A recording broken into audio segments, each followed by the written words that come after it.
வெயிலை வெறுக்காதீர்கள். வெயில் என்பது இயற்கையின் பெரும் அருட்கொடையாகும். வெயிலின் உஷ்ண சக்தியை கொண்டே உலகம் இயங்குகின்றது. பனிக்காலம், மழைக்காலம், குளிர்காலம் இவைகளை விட வெயில் காலமே மிகவும் சிறந்ததாகும். வெயில் நம் மீது படும்போதுதான் அதன் சக்தியை கிரகித்து நமது எலும்புகள் பலம் பெறுகின்றது. மூட்டு வலி உள்ளவர்களுக்கு வெயில் அருமருந்தாகும். தொற்று நோய் பரவல் கடும் வெயிலின் மூலமாகவே கட்டுப்படுத்தப்படுகின்றது. பல காய்கள் வெயிலினாலேயே பழமாகின்றது. நமது உடலின் இரத்த ஓட்டம் வெயில் காலத்திலேயே அதிக அளவு உடலை சுற்றி வருகின்றது.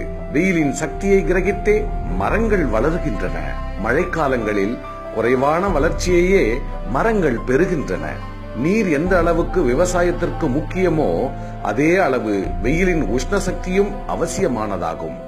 வியர்வை எனும் அற்புதமான உடல் கழிவுகளை வெளியேற்றும் நிகழ்வு வெயில் காலத்திலேயே அதிகம் நிகழ்ந்து நமது ஆரோக்கியத்தை உயர்த்துகின்றது. இந்த வியர்வையின் மூலமாக சிறுநீரகங்களின் வேலை பளுவும் குறைந்து சிறுநீரகங்கள் பலம் பெறுவதும் வெயிலினால் தான் நடைபெறுகின்றது. இதை அனுபவிக்காமல் ஏசி ரூம்களில் முடங்கி கிடக்கலாமா? வெயிலை அனுபவியுங்கள். அத்துடன் உங்களது ஆரோக்கியத்தையும் அதிகரித்துக் கொள்ளுங்கள்.